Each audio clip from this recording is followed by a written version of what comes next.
Euzu billahi mineşşeytanirracim. Bismillahirrahmanirrahim. Elhamdülillahi vahde ve salatu ve selamu ala men la nebiyye ba'de. Amma ba'd. Esselamu aleyküm ve rahmetullahi ve berekatuhu. Allah Subhanahu ve Teala Kur'an-ı Kerim'de innemel mu'minune ihve. Müminler sadece kardeştir. Peygamberimiz sallallahu aleyhi ve sellem bir hadis-i şerifinde ise el muslimu ahul muslim. Müslüman Müslümanın kardeşidir diye buyurmaktadır. Son günlerde, son zamanlarda Şərqi Türkistan'da neler baş verir, nece hadiseler orada cereyan edir, bunları eşitmekteyiz ve görmekteyiz. Ya bunu birbaşa internet üzerinden ya da tanıdığımız şəxslər üzerinden bize bu haberler gelip çatmaktadır. Orada olan, yaşayan insanlar hem Müslümanlar olmaları cihetiyle hem de aynı zamanda Türk olmaları cihetiyle bizim kardeşlerimizdirler. Ona göre de bugün Allah'ın izniyle Şərqi Türkistan'dan bir kardeşimizle reportaj hazırlamaya karara geldik. İnşallah kardeşe bazı suallarımız olacak ve kardeş de Allah'ın izniyle suallarımızı cevaplandıracak. Esselamu aleyküm ve rahmetullah. Aleyküm selam kardeşim. Yaxşı mısın Ömer? Yaxşı, siz yaxşı mı? Elhamdülillah. Şimdi sana bazı sorularım olacak. Ama tereddütteyim. Soruları Azerbaycanca mı sorayım, Türkçe mi sorayım? Hatta üçüncü seçeneğim daha var. İstersen Avarca da sorabilirim.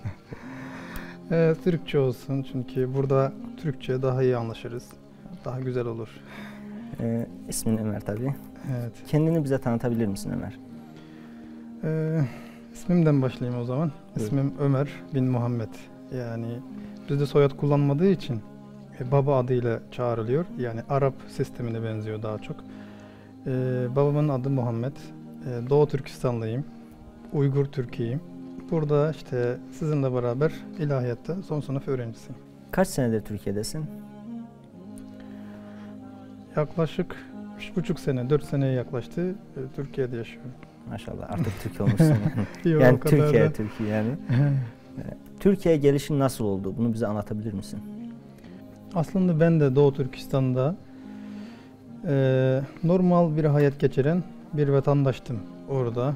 Babama yardım eden, onun haricinde babamın isteğiyle ve kendimin de biraz isteğimle medreseye gidiyorduk. Yani medrese dediğim Türkiye'deki gibi açık bir medrese değil tabii ki. Yani gizli, Çinlerin görmemesiyle, Çinlere hiç haberi olmayacak şekilde ayarlanmış medreselere gidiyordum. Arada eğitim alıyordum. Öyle geliyordum. Bu son zamanlar 2016 olması lazım. Çin aniden pasaport vermeye başladı. Biz de aslında pek inanamadık. Gerçekten pasaport veriyor mu, vermiyor mu? Çünkü ondan önce hiç pasaport vermiyorlardı. Çin'in bize gösterdiği yönetiminden biz bunu görüyorduk. Pasaport vermiyordu gerçekten.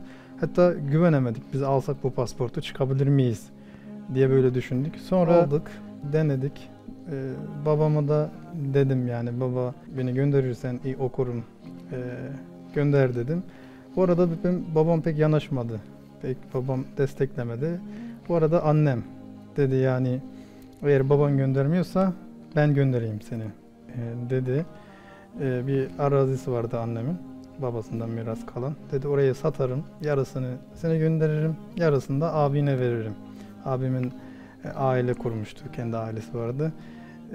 Tamam dedim. O arada işte babam bunu duyunca demiş ki sevabı sadece annem mi alıyor? Annen sevap almak istiyor, ben de istiyorum. Ben göndereyim diye. Yine babam işte Mısır'a gönderdi eğitim almam için. Biz yapamadığımız hizmetleri siz yaparsınız diye bazı nasihatleri oldu. Özellikle şu havaalanına giderken arabada son nasihatleri uydu babamın. Yani dedi belki bu gidişle dönemeyebilirsiniz. Orada kalırsınız belki. Ama dedi biz sizi kendimiz yapamadığımız için hizmetleri dinimize, milletimize yapamadığımız için sizleri oraya gönderiyoruz. Asla bunu unutmayın. Eğer bir gün olur da bizim durumumuzun kötü olduğunu ya da üzüntülü bir haber duyarsanız sakın üzülmeyin. İyi çalışın, vazifenizi unutmayın dediği bir şekilde bizi Mısır'a gönderdi. İşte ben de Mısır'a gittim. Bu babamın isteğiyle, annemin isteğiyle. Orada Arapça kursuna gitmiş olduk. Oradaki bazı hocaların derslerine katılmış oldum derken arada bir sene falan oldu. Sonra en son babamın hapse alındığı haberi duydum. Çinliler tarafından hapse alınmış. Bayrama yakın bir zamandı. Nasıl yapsak, geri mi dönsem, annem yalnız kalmış, kardeşlerim orada kalmış. Bu hayalde ne yapacağımı bilmeyen bir durumda yaşıyorduk Mısır'da. Bu Arapça kursuna gitmiştim ben orada Arapça öğrenmek için de. Orada bir Türk kardeşimizle tanışmıştım. Adı Yakup. Buradan ona da selamlar olsun. Sen Türkiye'ye git dedi. Daha iyi eğitim alırsın, kendini daha iyi ilimle donandırırsın dedi. Ben de işte tereddütte falan kalıyorum. En son annemden mesaj geldi. Dedi yani ben hakkımı helal ediyorum. Şimdiye kadar bu kadar büyütüp yaptıklarım helal olsun. Sen de hakkını helal et. Bundan sonra kendi işini kendin gör. Buraya bir daha dönme, vazifeni unutma diyerek son mesajı, annemin mesajını duymuş oldum. Bu şekilde tereddütler arasında kaldığım bu mesaj beni Türkiye'ye gelmeme yönlendirdi. Bu arkadaşın göstergesiyle Yakup kardeşimin, hocamızın medresesine 4 sene önce geldim. Maalesef ki sizinle aynı odada kaldık medresede. Hatta geldiğim gün herhalde tahminim yoksa bir sonraki gün mü sizinle tanıştık. Aynen haberiniz var bunlardan. Böyle bir olay. Hani böyle bir olay yaşandı. Evet. Maşallah. Şimdi Mısır'a gittin, oradan Türkiye'ye döndün. Peki daha önce Mısır'da da hatıraların var tabii ki. Evet. Türkiye'de de hatıraların var. Ama Doğu Türkistan'da tabii ki küçüklüğün orada geçtiği için orada da hatıraların var. Mesela Doğu Türkistan'ı nasıl hatırlıyorsun? Aslında Doğu Türkistan'dayken ben özellikle zulüm altında olmayan, yasak olmayan bir insan kendi özgürlüğüyle dinini yaşayabilen, hak, hukuk, adaletle yürütülen bir devlet olarak düşünüyordum Doğu Türkistan'ın dışını. Çünkü zulmü o kadar ağırdı ki bizim memlekette bir insanın evinde Kur'an'ı bile saklaması yasaktı yani o derece. Bir insanın camiye çocukların girmesi yasaktı. Yani hatta mesela biraz önce medreselerden bahsettim. Mesela kahraman hocalarımızın sayesinde elhamdülillah Allah razı olsun biz İslam'ı tanıdık, hak yolu tanıdık. Kimliğimizi ve necat yol hangi yol olduğunu biz hocalarımızın sayesinde unutmadık. Allah razı olsun. Mekanı cennet olsun onların. Onların hatırlatmasıyla böyle bir hayat yaşıyordum Doğu Türkistan'da. Hatta dışarı Çin yönetimi olmayan, zulüm olmayan dışarı Mısır olsun. Ya ki Türkiye olsun farklı devletleri ben sanıyorum ki orada her insanlar İslam'a çok bağlı, kendini yaşıyor, adalet, özgürlük vardır diye böyle bir tahmin ediyordum. Ama halbuki Doğu Türkistan'da o zorlukları olmasına rağmen bizim halkımız dinine çok bağlıydılar. Mesela din yaşamaya çalışıyordu. Hatta kız bacılarımız olsun mesela annemden biliyorum. Oradaki babam olsun. Yani hiçbir zaman Çin'in zulmüne boyun eğmediler. O yüzden Doğu Türkistan'daki hatıram yani oradaki halkın imanı buradaki Doğu Türkistanlı kardeşlerim olsun ya ki başkaları olsun imanı daha güçlü olduğunu fark ediyorum. Belki yanlış olabilir benim bu görüşüm. Tabii toprak olarak, coğrafya olarak da Doğu Türkistan'ı hatırladığımda kalbimde mesela bir şeyden üzüldüm ya ki hüzünlendim arkadaşlar arasında biraz kızıştık diyelim böyle şeyler sizin gibi aramızda olmuştur belki. Estağfurullah. Yani öyle şeyler olduğunda hep Doğu Türkistan'ı, yaşadığım köyü, oraları hatırlıyorum. Hatırlayınca da işte üzüntülerim birazdan gidiyor. Çünkü mesela insan bazı kendi çok istediği, nefsi çok istediği şeyler hatırlar, mutlu olur ya. Yani onun gibi mutlu olurum yani. Çünkü herkesin doğduğu yer daha güzel görünüyordur. Bana da Doğu Türkistan en güzel tabii ki mukaddesat zeminlerden hariç. Mekke-i Mükerreme, Medine-i Münevvere hariç. Çünkü orası Efendimiz sallallahu aleyhi ve sellemin yurdu olduğu için daha çok seviyorum. Öyle hatırlıyorum Doğu Türkistan'ı. Şimdi Çin'in zulmünden bahsettin. Her bir Müslümanın hatta Türk'ün ilgisini çeken konulardan birisidir bu. Ancak bununla ilgili sana soru soracağım da soru sormadan önce bize Doğu Türkistan'ın tarihinden biraz bahsedebilir misin? Mesela yakın tarih ve uzak tarihinden.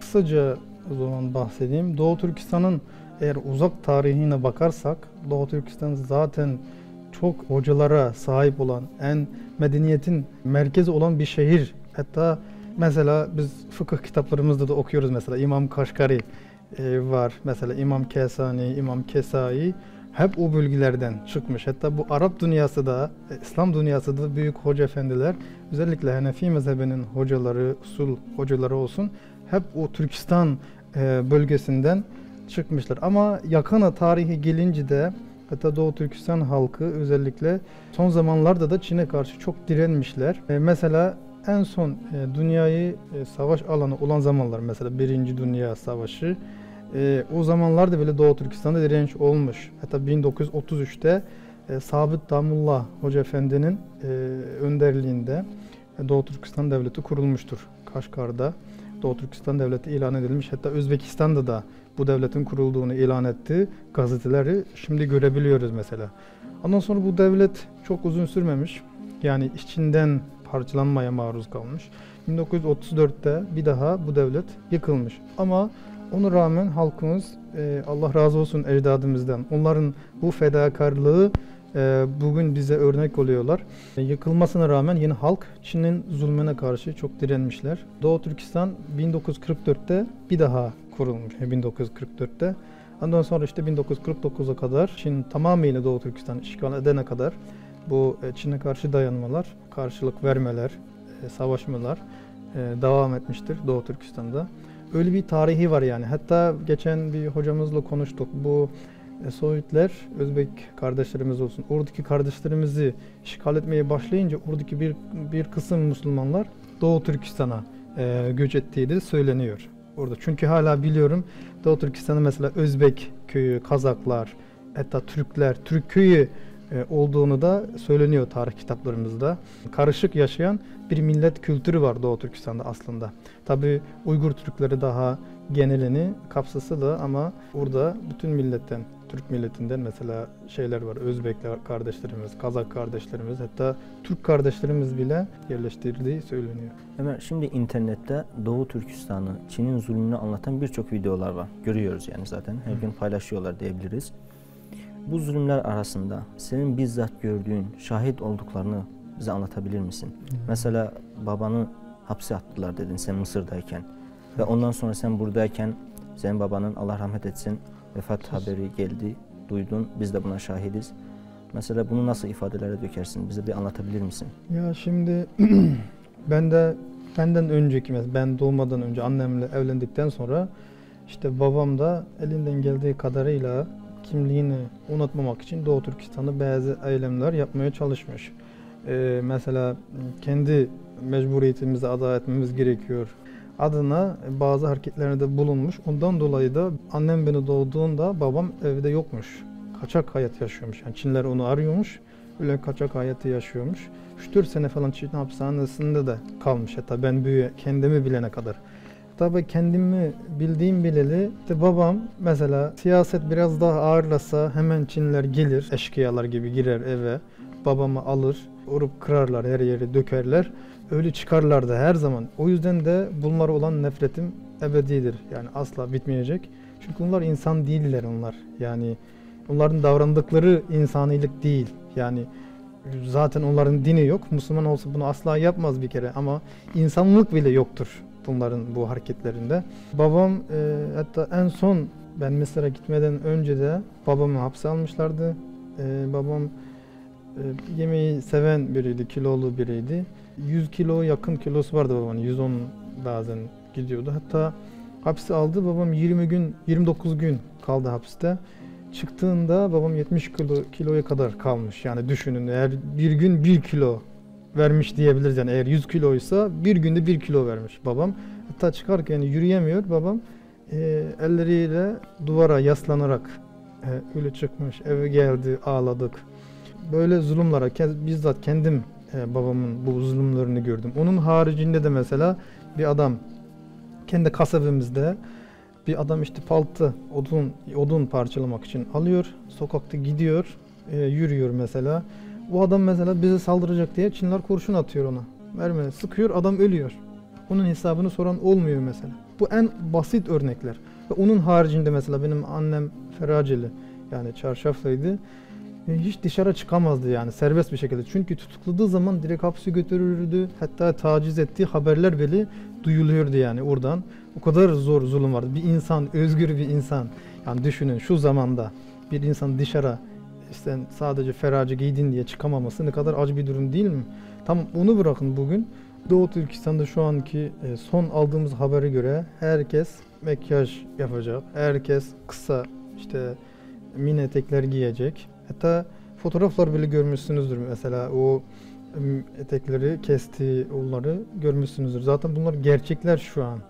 Hatta ben oradayken gördüğüm siyaseten olarak ben anladığım, sonradan fark ettiğim bir durumda bir kere bizim kasabede deprem oldu.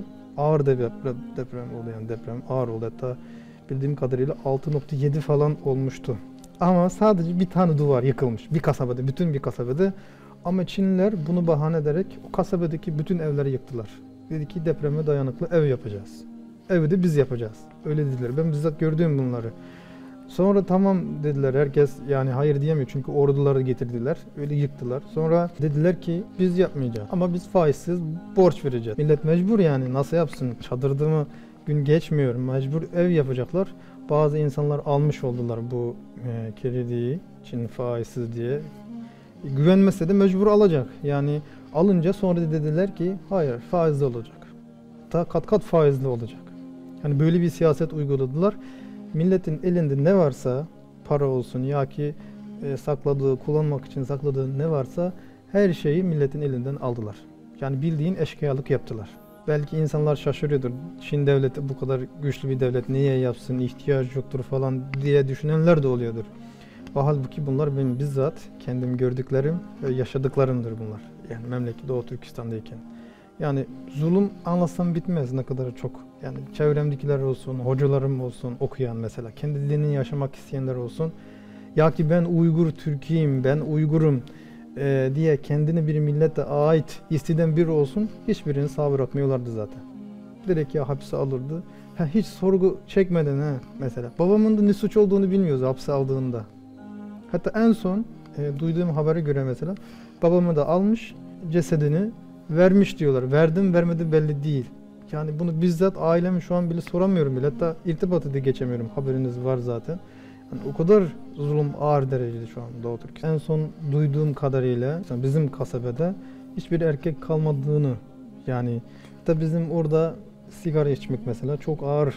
Burada sanki bir Müslümana nispeten içki içmek nasıl ağırsa bizim orada da sigara içmek o kadar ağırdır mesela. Onlara kız bile zor verir mesela. Ona da o sigara içen öyle kendi denki olanlara kız verir derler bizim orada. Sigara içen de çok ağırdır. Şimdi Doğu Türkistan'da sigara içen, işte içki içen insanlar, cemiyetin en kötü insanları kalmış, öyle gözüküyor bizim fark ettiğimiz. Ama biraz şuurlu olan, biraz da milletim diyen ya da milletim demese de biraz da bir şeyin farkına varan biri varsa direkt hemen alıyorlar hapse ya da öldürüyorlar. Hatta bazı haberler duyduk. Organların bile çalıp sattığını da duyuyoruz en son. Ömer, bunu da sormak istiyorum. Çin size niye zulmediyor? Mesela Türk olduğunuzdan dolayı mı yoksa Müslüman olduğunuzdan dolayı mı? Veya hatta bunu da ekleyelim. Siz de orada petrol çok diyordunuz. Evet. Acaba petrolden dolayı mı? Yani olabilir mesela bir devlet olarak.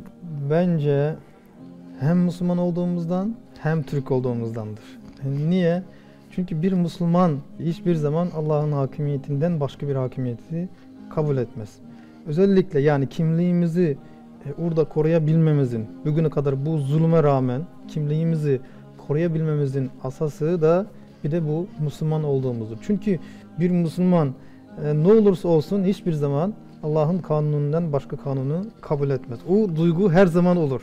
Belki kendinin kim olduğunu bilmez ama Müslümanın en azından Allah'ın kanunundan başka kanunum yok diye bunu bilir. Kimliğimizi koruyan şahsiyetlerden biri. İkinciden de Türk olduğumuz için de bize yok ediyorlar, zulmediyorlar. Niye? Çünkü bir insan kendinin kim olduğunu bilirse, mesela kendi için çalışır değil mi? Kendi milleti için, kendi vatanı için. Bir de bunun yani en örnekleri de ben Doğu Türkistan'da 9 sene Çin okulunda okudum. 9 sene. İşte orada hep Çin tarihleri öğretiyor bize. Hiçbir zaman bizim Türk kavminden olduğumuzu hiçbir zaman bizim yani öğretmezler. Her zaman bize Çin tarihini, Çin'deki meşhur şahısları, kendine göre meşhur zannettiği şahısları bize her zaman öğretirler. Hatta bizim aramızda da komünist olanları daha çok ön plana çıkarıp işte komüniste boyun eğenleri, bu Çinlilere yani. Zaten onların partisi komünist. Bunları boyun eğenleri kahraman olarak gösteriyorlar tarihlerinde. O yüzden hem zulmediyorlar diye düşünüyorum. Hem bu hissettiklerim hem gördüklerim. Doğu Türkistan'la ilgili ne düşünüyorsun? Mesela şu anda ilim yolunda devam ediyorsun. Evet. Ve ilim yolunda devam etmeye kararlı mısın? Doğu Türkistan'a dönsen de dönmesen de. Dönmeyi de düşünüyor musun? Tabii ki şimdi dönme imkanımız yok. Doğu Türkistan bizim memleketimizdir. Hiçbir zaman Çinlilerin olmayacak. Müslüman devletidir. Allah nasip ederse tabii ki her zaman dönmek isterim Doğu Türkistan'a. Orada yaşayıp orada ölmek isterim. Çünkü orası Müslüman toprağıdır. Büyük hoca efendilerin, şeyhlerin, meşayihlerin toprağıdır orası. İmam Kaşgari saydım biraz önce. İmam Kesai olsun, Yusuf Has Hacif olsun. Mesela dünyayı kendine tanıtan, hiçbir kimse onların, hatta son zamanlar mesela Doğu Türkistan'ın neresi olduğunu çok insanlar bilmezdi. Hatta buraya Türkiye'ye ilk geldiğimde Doğu Türkistan deyince çok bilmezlerdi arkadaşlar. Son zamanlar ama onlar Kaşgar'la Mahmud'u bilirlerdi. Çünkü kitaplarını gördüm burada ilk okullarda falan öğretiyorlar. Çünkü bunlar zaten Doğu Türkistan ki onların memleketi. Yani buradaki halkın bir şeyi yoktu. Haberi yoktu. Allah nasip ederse işte o meşayihlerin olduğu yere dönmek isterim. Şimdiki planım ise ben de kendimi iyi ilimle iyi donandırmak, iyi okumak. Çünkü bizi anne babamız kendisini feda ederek buraya okumamız için, kendi yapamadığı dinimiz olsun, milletimiz olsun hizmette bulunmak için gönderdiler. Hizmette bulunmak için de elimizde bir şeyler olması lazım değil mi? Yani kör körüne hizmet edemiyoruz. O yüzden daha çok ilime yönelmek isterim. Bu açıdan da mesela en hoşuma giden bir tarafı örnek aldığım bir hoca efendi mesela Deoband hocalarından Seyyid Ahmet Falanfuri'nin hocası Haşim el-Bukhari. Bu adam da Khotenli. Sen de Khotenlisin. Yani ben de Khoten'den. Mesela o adam mesela günümüze çok ilim getirmiş. Seyyid Ahmet Falanfuri'deki büyük hoca efendiler yetiştirmiş. Büyük hizmetler kalmış. Adam ölse de ama adamın geçmişi öğrencileri hala her yeri yaşatıyor. İnşallah Allah nasip ederse de ben de onun gibi dinimize, milletimize hizmet eden biri olmak isterim. Allah razı olsun Ömer. Sizden de Allah razı olsun. Teşekkür ederiz. Soruları sorduk. Yani soracağımız sorular aslında biraz daha fazla ama çok uzun tutmamak için kısa sormaya niyetliyiz. Ama inşallah bu videoyu paylaştıktan sonra eğer ikinci kısmını da isterlerse ve hatta yorumlarda soruları sorarlarsa o soruları sana yönlendirerek ikinci videomuzu da çekeriz. Ancak son olarak yani bize, dinleyenlere, Azerbaycan'a, tüm Türklere, özellikle avarlara ne demek istersin mesela? Öncelikle ilk başta herhalde selam vermeyi unuttum. Bütün Azerbaycan halkına selam olsun. Onları çok seviyorum. Karabağ'a da selam olsun.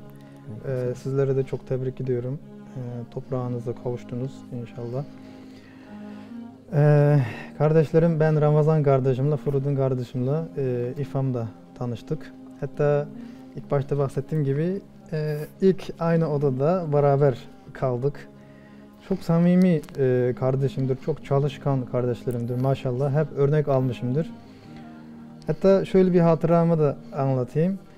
Ben geldim Mısır'dan, işte düşünüyorum mesela burada sadece medresede değil de üniversitede okusam daha iyi olurdu, nasıl yapsam diye böyle amaçla işte Ramazan kardeşe istişarede bulundum sağ olsun.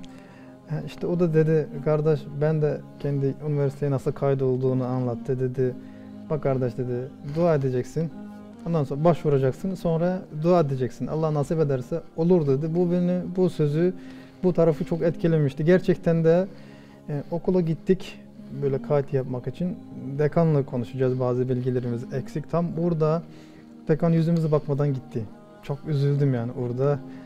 Hatta ağladım, gözlerimden yaşlar geldi. Sonra şimdi dua ettim. Ramazan kardeşin o sözü aklıma gelip dedim ki ya Rabbi, eğer bu okul, üniversite biz için hayırlıysa nasip et, eğer değilse bizi buradan uzaklaştır ya Rabbi diye. Orada da dua ettim. Allah nasip etti. Sonra her işimiz halloldu. Tümer işimizde biz üniversiteyi devam ettik. Yani demek istediğim Furudun kardeşim de, Ramazan kardeşim de çok çalışkan, çok sevdiğim kardeşlerimdir. Bunlardan istifade edin diyorum. Çünkü şu an hepimizin öğrenmeye ve iyi insanlara çok ihtiyacımız var. günümüzde. Çünkü iyi insanlar birbirinin derdini bilir. İnsanilik olan insanlar birbirinin derdini bilir. Mesela şu an Doğu Türkistan'da da zulüm oluyor. Başka yerde de zulüm oluyor ama insanların umurunda değil. Yani kendi hayatını yaşıyorlar. Yani ben diyorum ki dünyada iyi insanlar azdır. Eğer çok olsaydı bu zulmü karşı en azından insanlık burada ölüyor. Durun ey insanlar. Ne yapıyorsunuz siz? Diyen biri olurdu. Yani ben bunu göremediğim için bu kardeşlerimin kıymetini bilin diyorum. Ben de çok seviyorum. Kendilerinden de Allah razı olsun. Amin ecmaîn. Mezhebimiz inşallah 4 mezheptir. Kardeşlerim YouTube kanalında hep bunu yapmaya çalışıyorlar. Allah razı olsun. Gerçekten ben de istifade ediyorum. Beraber okuyoruz. Aynı sınıftayız. Ben de çok istifade ediyorum kardeşlerimden. Allah razı olsun. Teşekkür ederim Ömer. Allah razı olsun. Övdüklerin içinde Teşekkür yani ederim. dua mesabesinde Bu dua övgüler niyeti- değil gerçeklerdir. Dua olarak kabul ediyoruz bunları da. Allah razı olsun. Elhamdülillahi Rabbil alemin. Estağfirullah ve atubu ileyh.